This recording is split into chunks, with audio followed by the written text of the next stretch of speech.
नमस्कार, मेरा नाम है ईशा भंडारी और आप देख रहे हैं वोकल न्यूज शहडोल। फर्जीवाड़े और घोटाले मानो सरकारी विभागों का पर्याय बन चुके हैं।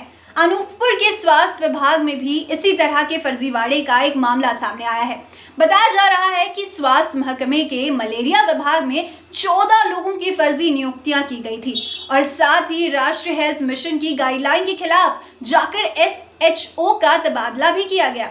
अधिक जानकारी के लिए बढ़ते हैं हमारे सहयोगी अमन की ओर।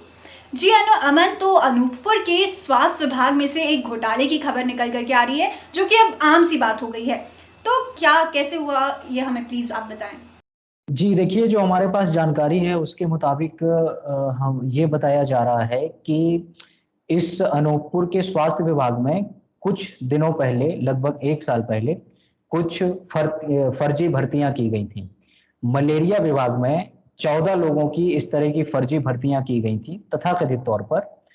और इसके अलावा जो स्वास्थ्य विभाग है उसके जो कम्युनिटी हेल्थ ऑफिसर हैं, CHO, उनका तबादला कर दिया गया था बगैर किन्हीं नियमों को देखते हुए। यानी कि राष्ट्रीय हेल्थ मिशन की जो गाइडलाइन है उसकी एक नियमावली है जिसके तहत तबादले किए जाते हैं, भर्ती प्रक्रिया है।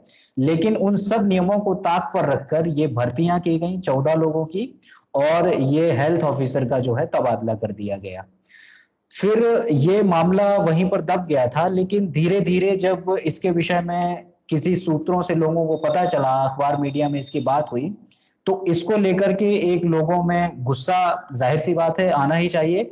तो लोगों ने इस विषय में शिकायतें की और फिर शिकायत के बाद इस पर एक्शन लिया गया, कमेटी बिठाई गई और कमेटी की जांच में ये पाया गया कि इसके लिए 3 लोग दोषी थे, जिनमें से कि सबसे पहले हैं उप जिला माध्यम विस्तार अधिकारी KP सिंह, दूसरे हैं लेखपाल MK दीक्षित जी, और तीसरे हैं इस पर विभाग में काम करने वाले लिपिक चंदूपाल जी। ये 3 लोग इस पूरे साजिश में शामिल थे जिन्होंने ये फर्जी भर्तियां करवाई हैं और बगैर नियमों का हवाला रखते हुए इनका CHO साहब का तबादला किया है। तो ये पूरा मामला है और इसकी जब जांच सामने आई, रिपोर्ट सामने आई, तो इन तीनों व्यक्तियों का निलंबन कर दिया गया है। जी अमन, तो क्या कुछ एक्शन प्रशासन ने लिया इमीडिएटली जब जांच पड़ताल के बाद ये सब पता चला? जी देखिए, जब प्रशासन को इस विषय में जानकारी हुई तो अनूपपुर की कलेक्टर द्वारा एक जांच कमेटी बिठाई गई और उस जांच कमेटी की रिपोर्ट में ये पाया गया कि ये 3 व्यक्ति जिनका अभी मैंने नाम बताया, ये दोषी हैं और इनको तत्काल तौर पर निलंबित कर दिया गया है। ये पूरी जांच कमेटी की रिपोर्ट जो है वो मध्य प्रदेश की राजधानी भोपाल भेजी गई थी और भोपाल हेडक्वार्टर से ये आदेश पारित हुए कि इस तरह की कार्यवाही की जानी चाहिए। भारत के स्वास्थ्य विभाग के जो कानून हैं उनके तहत ये कार्यवाही हुई है और इनका तत्काल प्रभाव से निलंबन कर दिया गया है। तो ये अभी तक फिलहाल प्रशासन के द्वारा एक्शन लिया गया है। जी अमन, और कई बार ऐसे केस सामने निकल करके आते हैं और जो इस प्रकार के बड़े मामले आते हैं उनमें अक्सर जांच कमेटी तो बिठा ली जाती है, लेकिन जो ग्रामीण क्षेत्र में फर्जीवाड़े के केस सामने निकल करके आते हैं वो अक्सर दब जाया करते हैं। तो क्या प्रशासन इस ओर ध्यान देने का कोई प्रयास कर रही है अमन?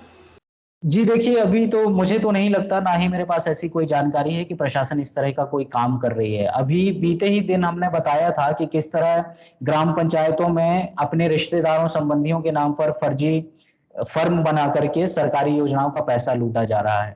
इसी तरह अभी देवांता अस्पताल में भी एक फर्जीवाड़ा सामने आया था जहां पर जबरन पैसे वसूलने का मामला दर्ज किया गया था। इस तरह के बहुत सारे, धान मिलिंग का केस है, बहुत सारे ऐसे केस हैं जहां पर आम दिन जो है फर्जीवाड़े होते हैं, घोटाले होते हैं, गड़बड़ियां होती हैं।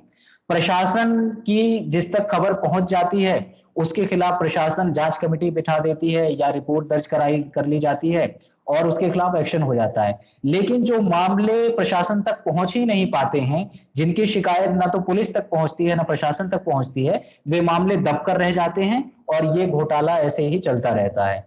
तो प्रशासन को जरूरत है कि ये जो कार्यपालिका है इसमें पारदर्शिता लाई जाए और इस तरह के कुछ कानून पारित किए जाएं जिससे कि ये जो भ्रष्टाचार है, गड़बड़ियां हैं, चाहे जमीनी स्तर पर हो, ग्रामीण इकाई पर हो या राष्ट्रीय स्तर पर हो, इन पर रोक लगाई जा सके और सरकारी योजनाओं का, प्रशासन का जो पूरा लाभ है, जो पूरी योजनाओं का पैसा है, वो आम आदमी तक पहुंच सके। जी, बिल्कुल सही कहा आपने अमन, और धन्यवाद हमारे साथ ये जानकारी साझा करने के लिए।